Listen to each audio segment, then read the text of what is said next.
Hello, farmers, and welcome to the harvest season. My name is Al, and it will just be me in the introduction because we have a very exciting main section of this podcast, which is already recorded, and that is that I got a chance a few days ago to talk to Éloïse, who is the developer of Lemon Cake. So I just thought I would pop on and give you some news before that. So we'll first of all give you a quick update on what I've been playing, some farming game news, which is a decent amount of, and then we'll have the interview, and then we're done. So yeah, let's get on to it, shall we? So first of all, I have been playing the new Mario 3D World Switch port and the Bowser's Fury extra content for that game. Really good fun. Really enjoyed playing that. I also played a little bit of Lemon Cake in preparation for the interview. Got an early access release to that, which was great and really good fun playing that. And you'll hear more about that in the interview, obviously. I've also been playing some Stardew 1.5. I'm actually running a daily stream right now. I am streaming one in-game day of Stardew every day at 6 p.m. GMT. If you want to see that, you can go onto my Twitch. I will have the link to that in the show notes. So yeah, I think that's all I've been playing. Obviously, there's a lot coming up, but that's all I've been playing the last couple of weeks. So I'll jump into the news next. So the first big piece of news is the Coral Island Kickstarter has been released, which is very exciting. They've hit their funding goal already, and in fact, they have hit a lot of stretch goals so far, including the really important one for a lot of you. I know they have unlocked the Switch port, so the game will be ported to Switch. I believe that the Switch port, the plan is that it will come out 6 months after the PC release. So that's kind of a vague idea. I suspect it'll end up taking longer. These things always do, but that's kind of your vague idea for that. There's a number of other stretch goals that they have hit and there are in the future. So if you're looking for that, there'll be a link in the show notes. There are about 2 weeks to go as this podcast is coming out. They've included multiplayer and a bunch of other stuff as well. So yeah, you can go read about that. Next is we got a lot more information about Harvest Moon 1 World. So first of all, we got a bit of information about how we knew this was going to be, or this was being touted as a very large world, and we're now seeing how big it is. They've got this interesting mechanic that I have certainly not seen before, which is called the Expando Farm, and basically it appears to be a way to move your farm around different regions within the world. So there are, I think, 5 different areas in the world with different climates.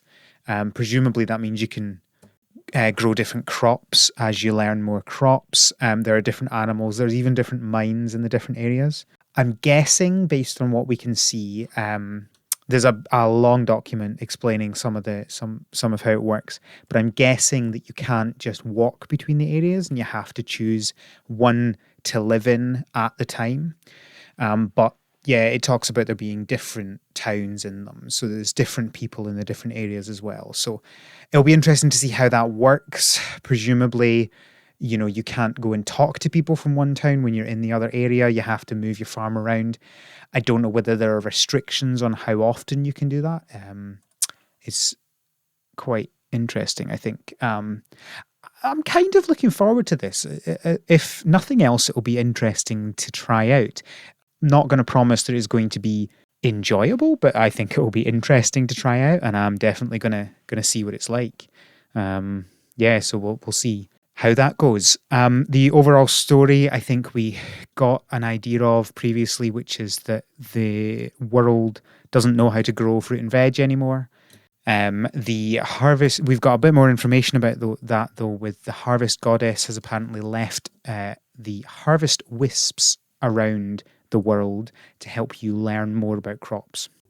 So that's obviously how you're going to start off with nothing, and very quickly you'll get a few crops, and then slowly over the rest of the game you'll gain access to more crops. Probably a bit more of a natural way of expanding the crop selection, unlike how some other games do it, where it's just like, oh, now we sell strawberries this year.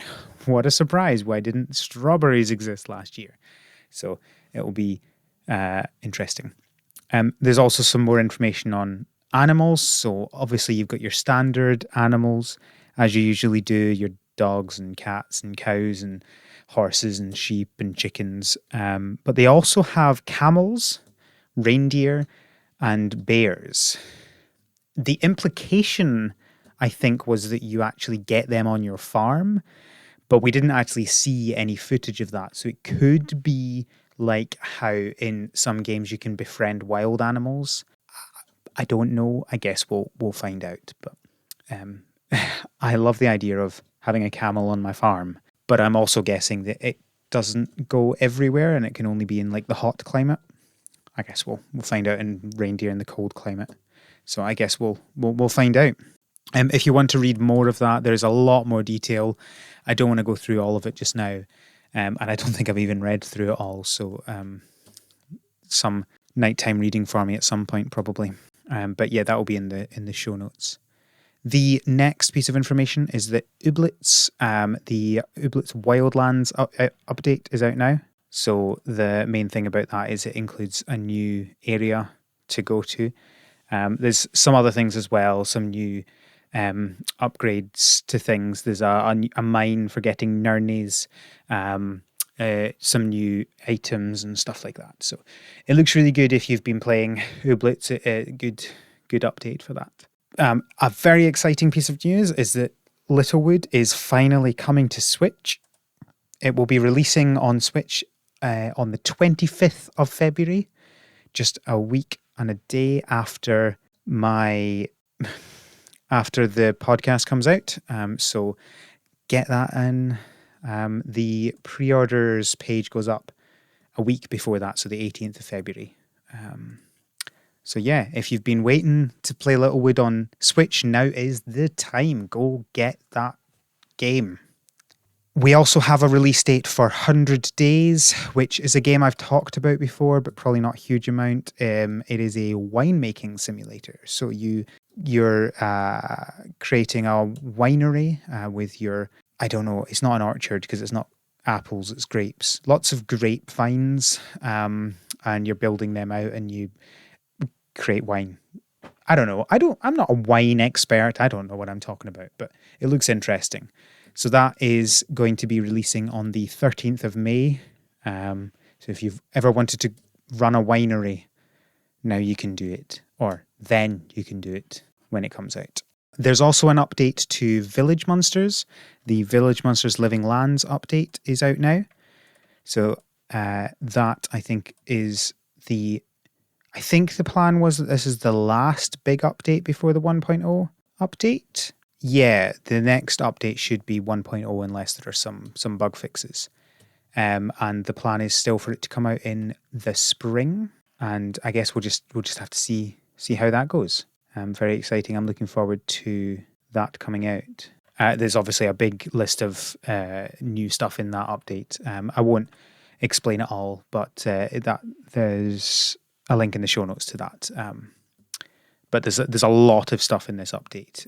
It's trying to make it feel, the headline feature is they're trying to make it feel more like a living place rather than just some people around and stuff. So there's a lot more stuff to bulk it out as an area. And then finally, there's 2 new games that I've found that look quite interesting, that might be something you want to look into. The first is called Odd Fauna, Secret of the Terror Beast. So this describes itself as grow your own handcrafted open world sandbox on the back of a terror beast. Farm, craft and terraform to survive the whimsical wilderness. It has a very interesting art style. It almost looks hand drawn, which I quite like. You're some sort of creature with a mane and horns, and you're on the back of a terror beast. It looks like a big forest type thing. I don't know. Looks cool. I like the look of it, and yeah, I'll keep you up to date on it. I believe they are planning a Kickstarter, so there'll be a link to that in the show notes if you want to be notified of it when it comes out. And the other new game is called Bountiful Life, which looks much more like a standard farming game. This one is currently on Kickstarter with 2 weeks left to go. Third person 3D farming game. It looks interesting. I'm not sure if this is the sort of thing I want to back. I don't see anything really interesting in it, and I guess the problem is that there are so many farming games. Can't support them all, but I will have a link to it if you're interested in it. It might tick someone's boxes. So that is the news, quite a bit. There'll be links to all of that in the show notes, so if you heard anything you like, go and have a look. I'm sure we'll have a deeper dive on Harvest Moon One World at some point in the future. I'm certainly planning on getting it and playing it, and I'm sure someone else will be as well who can come and talk to me about it. So next we have a very exciting part of the podcast. I got the chance to talk to Éloïse Laroche earlier about her upcoming game Lemon Cake, and we had a great conversation. So I'm just going to transition straight into that, and you can hear our fantastic conversation.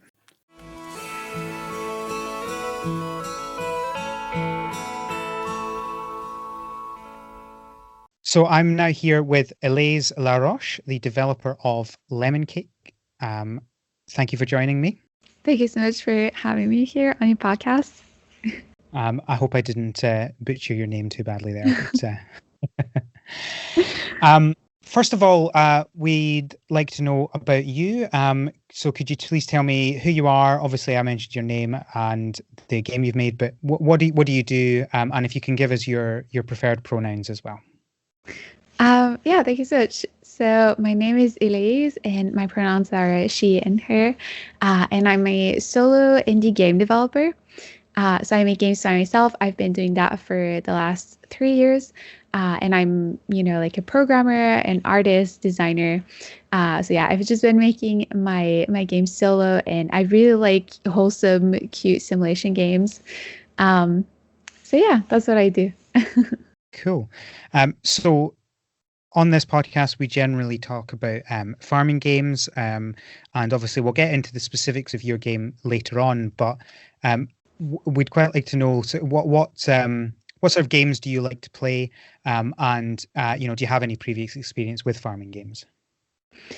Yeah, for sure. Farming games are basically my favorite games.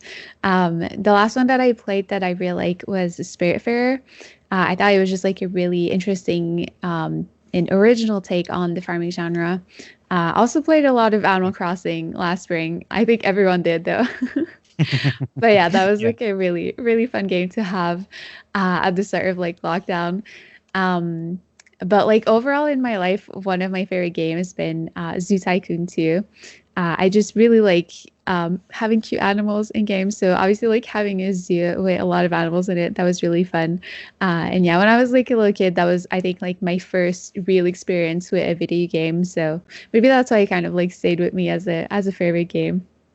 Yeah, I think that's a really specific game to have as your favorite game. I really like that. I've never played that one specifically, but I played other similar tycoon games like Roller Coaster Tycoon when I was younger. So yeah, I like the same sort of thing. Great. Well, you're making a game. Why? Why are you making games? Why are you a game developer? Yeah, so I kind of started more working as like or not working, but just like learning digital art. I always just like drawing and all that. And as I was growing up and I had to pick a job, pick something to study, I thought learning 3D art would be really cool because I really like playing video games and I like making art. So I was like, oh yeah, that's a pretty good idea. And as I started like studying that and learning about it, I was thinking to myself, like, you know what, maybe I can make a game by myself. Honestly, I never thought I would be able to because I always thought that like programming and everything was like just too complicated.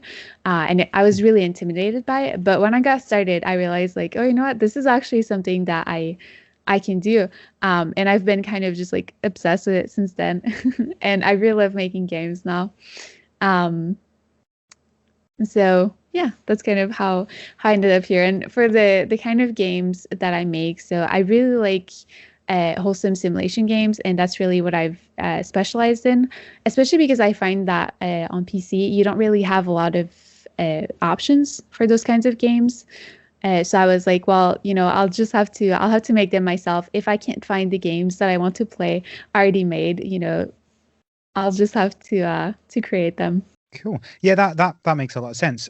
Do you find that if you got into making games because you wanted to make the ones you wanted to play, do you find yourself, obviously you play test it a lot, but Mhm. after we'll come in a minute to your previous games, but do you find going back to your previous games at all and playing them just for the fun of it? Yeah, so while I'm working on a game, it does become like really hard after a while to actually like enjoy playing it. Like Lemon Yeah. Cake at this point, it's a game that's meant to be played for like 20 to 40 hours maybe, and I've played it for like hundreds of hours. So obviously it's Yeah. not like fun anymore. But I think in like a year or two, I'll really be able to appreciate it. It just takes a little while. So you're making games for future you. Yeah, basically. Fair enough. Um, so you've been doing this for a while then. What's it like being a solo developer? Could you walk us through what a day in your life looks like? Yeah, sure. Being a sole developer, I really, really like it. Like at first it was really intimidating to just be responsible for everything and have to do everything myself. Yeah. But as I got used to it, it's really fun being able to like create exactly the vision that I have of a game without having, to like explain it to someone else or having to you know, compromise or make decisions or have to deal with like a publisher, who might have a different vision or a different goal for the game. Like I can create Yeah. exactly what I want to create. And I think that's like really fun. It's just, yeah, you have to learn a lot of things and you have to be ready, to be responsible for everything. So that's a lot. Yeah. Um, but yeah, a day in my life. I mean, right now I'm streaming game development on Twitch, so I stream while I work. So that's definitely kind of brought a lot more structure to my life because I think before that I kind of just worked, for like a few hours and I would take a break and do other things and work for like half an hour or an hour sometimes. But now I actually have to, like sit in front of my computer and stay there for like 4 to 5 hours while I stream. So I think that's really helped me focus actually on game development a bit more instead of just doing it when I feel like it through the day because Yeah. yeah, being self-employed and working alone, it gives a lot of flexibility, but sometimes it's almost like too much. Yeah. Yeah. Good and bad things. Yeah, definitely. Yeah. Okay. Well, talking about your streaming on Twitch, I had the chance to watch one of them this week, Hmm. and it was quite interesting to see, kind of uh, how you're working. And obviously, at this point in time, the one I watched. I think was probably one of the last things you were doing on the game, just touching up a few bits and pieces. Um, Yeah. how do you find that streaming your work on Twitch has changed things? Um, you do you find that it obviously you've mentioned it made you more regular in terms of when you're actually doing work, but do you find like feedback from people is much quicker, that sort of stuff? Mm. Um, it's been a lot more fun than I thought it would be, to be honest. Because at first I thought it would just be like, it would be fun to share it, but it would probably be distracting a little bit. And, streaming is like a whole other job just, by itself. So Yeah. I definitely have, more stuff to do now that I'm also streaming. But it it makes such a difference because like before. working alone. Sometimes I would share things on Twitter or on Discord and get a little bit of feedback, but like overall, I was just like really in my own head and just like, doing everything by myself. But now it's like, as soon as I'm creating something, people can see it, they can give me feedback. I can say like, oh, do you guys like this? Or what do you think about that feature? Or, oh, maybe that could be fun. And I feel like I'm just sharing so much more of my work now. And it's really motivating to be able to interact with people so much, especially during the pandemic when it's already like, I'm just working by myself, staying at home and all that. So yeah, it's been really fun, like socially, to be able to do that. Yeah. So it's almost like replacing a standard workplace office type thing for you. Yeah, kind of. That's really interesting. Mm. Cool. All right. Well, let's talk about the game, Lemon Cake. You mentioned it releases the day after this podcast comes out. Amazing timing. I love this. Yes. We have never been so up to date. I should say, now that you're on the podcast, you aren't allowed to announce any new news before the podcast releases. 3 days, you're not allowed to do anything before now and then. It's a running joke we have on this podcast that after we finish recording and before we release, somebody releases some news about a game, and it's every single time. So one thing I like to do is get people to give me an elevator pitch for the game. So we're in an elevator. Obviously, this is not pandemic time. It's perfectly safe. I've never heard of you or your game before. Pitch me your game. I'm going up 5 floors. All right. Well, Lemon Cake is a bakery simulation game where you have to prepare your pastries from farm to table. So in the game, you have these 3 rooms, a greenhouse, a kitchen, and a store. So in the greenhouse, you can grow your ingredients, take care of your animals. In the kitchen, you can mix and bake your pastries, and you serve them in your store. So that is Lemon Cake and an elevator. That was very definitely concise. Cool. What would you say your influences are for the game? Obviously, we've talked about some of the games you've previously played, but what specifically out of that has made you create what you've created? Yeah, so for Lemon Cake, basically what I wanted was a mix of other games that I really liked, but I thought, what if all of those games were, all together? And I think the most obvious influence is Dinner Dash for the cooking and serving customers. But I wanted to kind of mix in a little bit of Harvest Moon into there, so have the more farming element to it, and having to manage more things. And I think it's worked really well together. It's always hard to kind of come up with new mechanics like that has never really been done before, because you have to try to guess, by yourself if oh, is that actually going to be fun? Are people going to like that? But I think it's kind of worked out pretty well. Yeah. I've obviously not played through the game a huge amount because I've only had my hands on it for a few days and life is busy. But I found certainly with the baking, I think most games with some sort of cooking element, it's choose what you want to make and that's it. Whereas I find that you can make it really complicated, but actually in your game, I don't find it confusing to be more of an involved process in that you've got lots of different cues, I find, for the different things that you need to add together to create the cake. So it's just simple things like you have everything out on the counter and it looks exactly the same as in your list of ingredients rather than having just a list of words. That sort of stuff I think works really well because I guess it's really hard to go from, we don't just want this to be pick something and it's made. We want it to be more involved with that, but we don't want it to be incredibly complicated and turn people off, that sort of side of the game. Yeah, it's really hard to balance, making it fun but accessible, easy to understand, visually, even because when people play games, they usually don't like reading the text. Oh, definitely not. So even just visually, if you skip all of the text in the game, it still has to, make sense and be understandable. Yeah. All right. What during the development of the game, what was the biggest challenge you've come across? The thing that kind of had you scratching your head for ages, but was really satisfying once you got it done?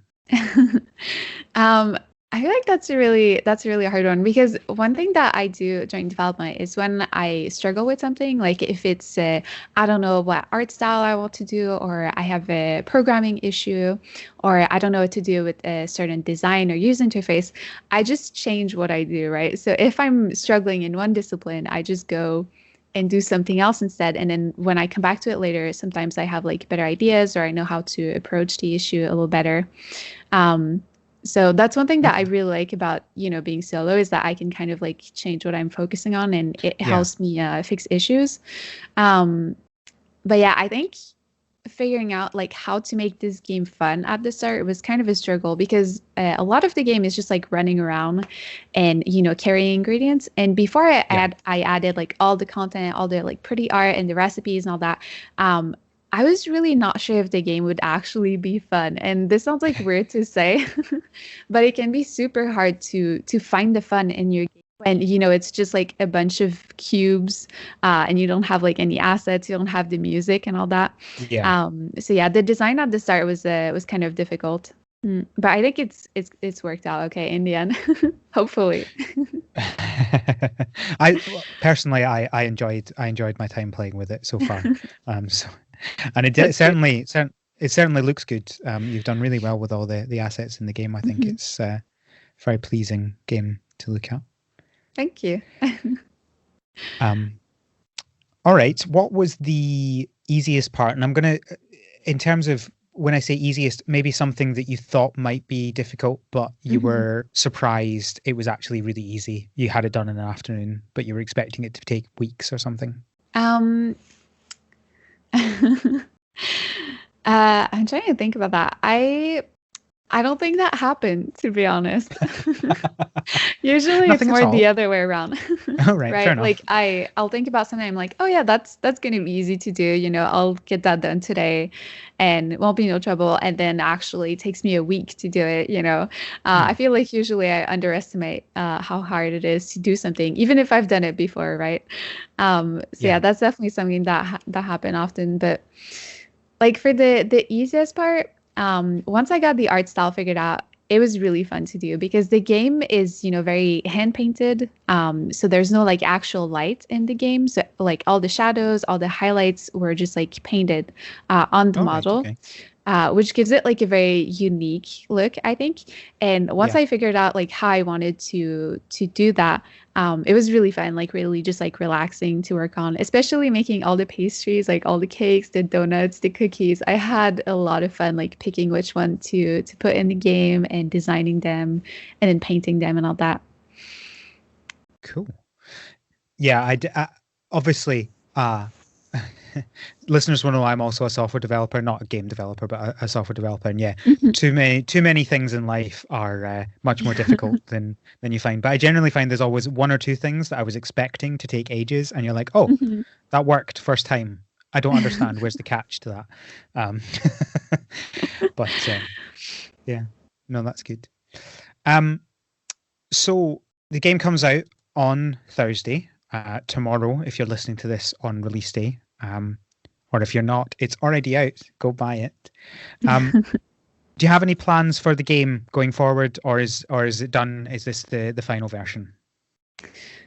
It's definitely not the final version, but I do have to admit that in general, when I'm done working on the game, it's because I feel like I've achieved everything that I wanted to do with the game, Yeah. right?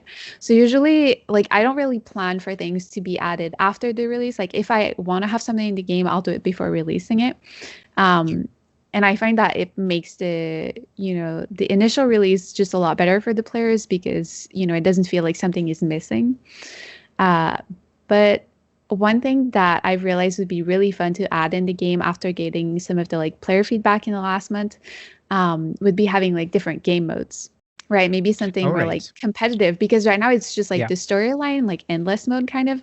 But I feel like having something different, like in the same setting with the same game, but maybe have like scenarios or time limits or uh, some kind of like different challenge to the game, I think could be really fun to have. And also seasonal events. I love seasonal events like a Christmas theme or like Halloween. Like if all the bakery was spooky, especially since we have a ghost in there and have like new pastries or new decorations to fit with that. I love that. Yeah, the problem with seasonal ones is you need to decide what ones you're doing and then not add any more in, because that's feature creep can happen with seasonal events far Yeah, too easily. yeah. There's always another festival you could add in. That's true. No, that sounds good. So, I know you've made some previous games, and we're just about to chat about them. But what in particular in making this game have Mhm, you learned? Like, are there new technologies you've involved in the process? Are there new techniques you've used? What mhm. what's changed in the last year or so? Yeah, so that's actually a really interesting question because obviously I have like fairly short development cycle. Like the previous game that I released was Bunny Park, which I made in like about a month, and now Lemon Cake that I made in 9 months. So I try to keep it short, and one reason is that I really like to learn new things every time that I make a game. Giving myself like new challenges or using new softwares or adding more things to the game. And I feel like this really helps me like improve as a game developer, like in general, when I start working a new game. And so for Lemon Cake specifically, I added things that I didn't have in previous games, like localization and Steam achievements. Those are like two things that I tried to add before, but it was like a bit too much towards the end development, and I didn't have time. Right. But for Lemon Cake, I really wanted to take the time to do that. And I think players are really going to appreciate having those like little extra things. Yeah. Um, and yeah, one software that I learned for specifically for Lemon Cake was Substance Painter, which was like the biggest software that I used to create my art style, the like hand painted style. So yeah, Substance Painter Right. was like a lot of fun to use for that and to learn. Um, and yeah, also with Lemon Cake, it's a bit different because it's a time management game.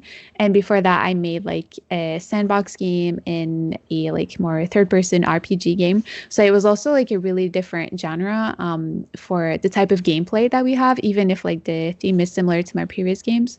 So I think it was interesting to work on something different like that. Last thing specifically about lemon cake I want to ask. Do you have any plans to have it on any other systems, or are you just focusing on PC software and that's all? Oh, because obviously it's difficult as a solo developer. But have you ever thought about porting to consoles or anything like that? Yeah, I think lemon cake especially would work well on the Switch, and people have asked Yeah, me about it. And even like personally, I would like to play on the Switch, like even just for me. But yeah, it's definitely a lot of work to do that, and yeah, I don't know if I could really handle it. I think it would be interesting to work with a publisher specifically for the Switch port. Um, but that kind of depends also like how the game does after the release on Steam. Like if a lot of people are playing it, then maybe it would be easier to find a publisher to port it. yeah. So I'm definitely open to it. I would like it, but I don't know. I don't know how it's gonna go. So what you're saying is, if people want a Switch port, they need to buy the game a lot. Yes, exactly. Yes, I said consoles, but realistically, all we care about here is the Switch, right? That's Yeah. that's the console we're all on. Fair enough. Well, you mentioned in passing your other games. So yeah, you've made a couple of games before. Do you want to talk about them at all? What are they? Presumably, if people like this game, they might be looking at other games you've made as well. Yeah, my games are all very similar in a way. Like I think people can kind of like recognize, if I've made a game previously that they played and then they see Lemon Cake, they might be like, oh yeah, that kind of reminds me of that other one that I played. And I do kind of like that, like having a style even like between Yeah. my games. So the first game that I made was Alchemy Story, where you play as an alchemist, and it's mostly inspired by Harvest Moon or Stardew Valley too, but with a more like magical take on it because you move into this village and half the villagers have been turned into animals by a witch.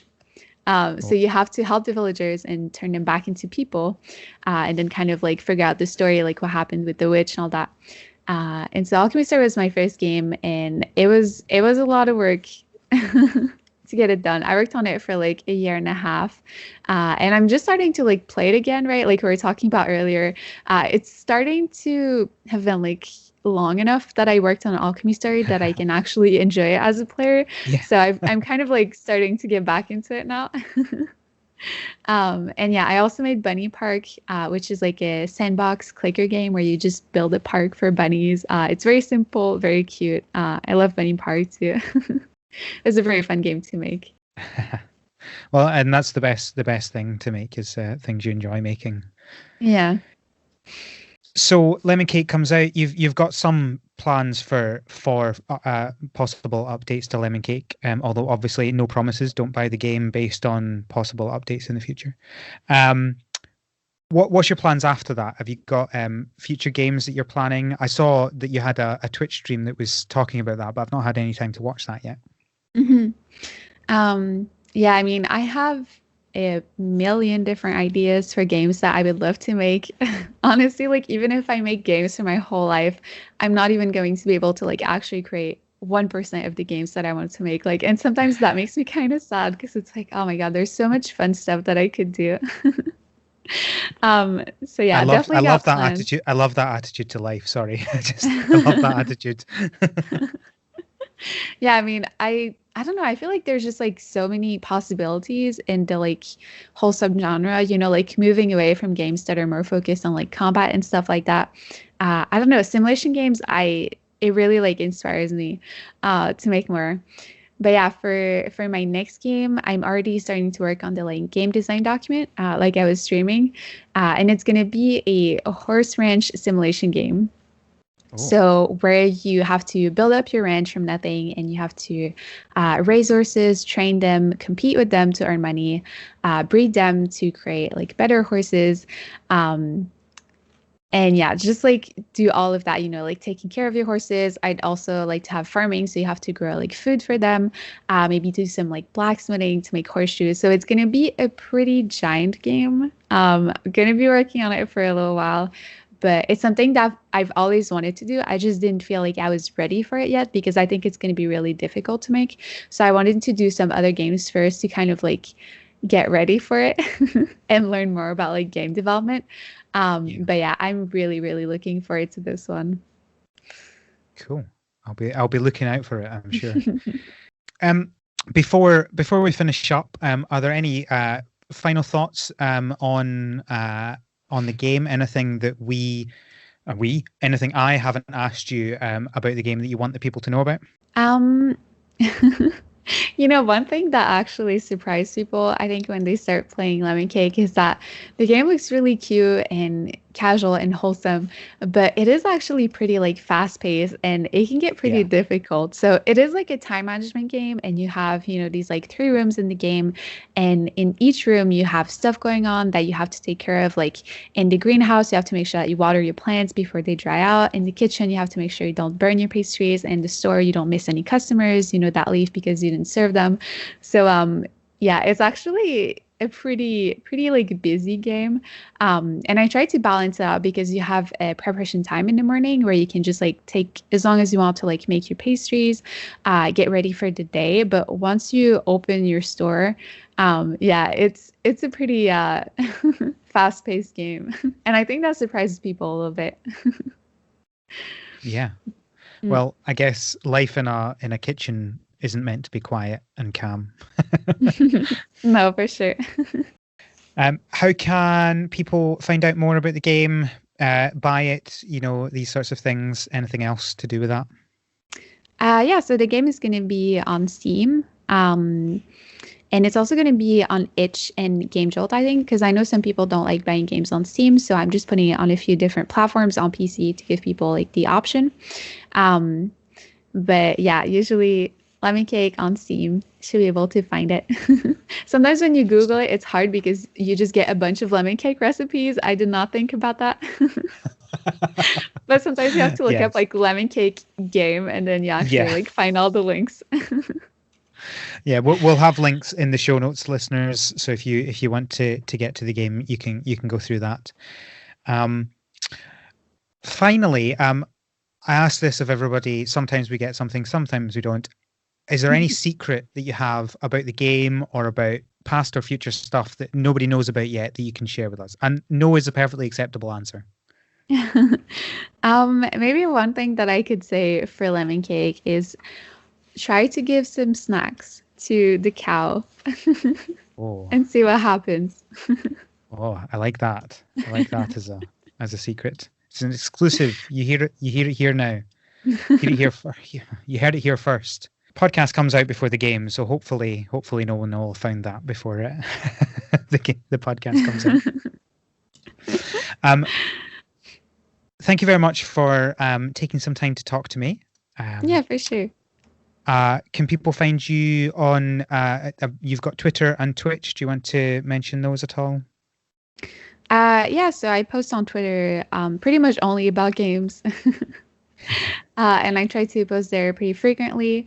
And I also do some devlogs on YouTube and post like my trailers and stuff like that. So yeah, Twitter, Twitch for streams, which I do usually like 4 days per week. So I'm on Twitch pretty often, and YouTube for devlogs and trailers. Cool. And we'll have links to all of those in the show notes as well. Yeah, thank you. Thank you very much for being with us today. I'm looking forward to the game coming out. I hope it does really well. Me too. We'll see. Hopefully people like it. That's always like at this point, that's all I can hope for. It's just like, I hope it's fun. I hope people like it and have a good time.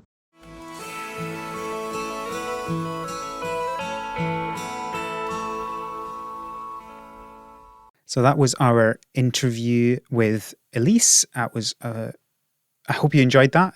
It was really great to record, and I am looking forward to the game coming out, and hopefully it'll be really successful. I've played it a little bit. It's really fun to play. I can't decide whether it's calming or whether it's stressful. It's a bit of both when you play it. But yeah, go take a look and support it if you like the look of it. If you want to follow me on Twitter, you can do that at the ScottBot on Twitter. Scott has 1 T. If you want to follow the podcast and find out about the other things that we do, you can do that on Twitter at THSPod. As I mentioned before, I'm streaming daily now with my Stardew Valley slow run, where I am playing 1 in-game day of Stardew every day. That's happening at 6 p.m. GMT. You can find my Twitch at twitch.tv/ScottBot. Annoyingly, that is not the ScottBot, because that is not taken, but was previously taken, and therefore I can't have it as a username. Very annoying. There'll be a link to that in the show notes. You can also email us from our website, harvestseason.club, where you can also find a link to our Patreon if you would like to support us in that way. Thank you for listening, and hopefully you'll join us next time. And until next time, have a good harvest.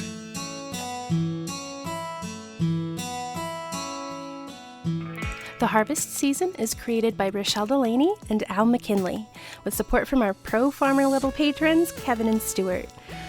Our art is done by Micah the Brave, and our music is done by Nick Burgess. Feel free to visit our website, harvestseason.club, for show notes and links to things we discussed in this episode. Thanks for listening.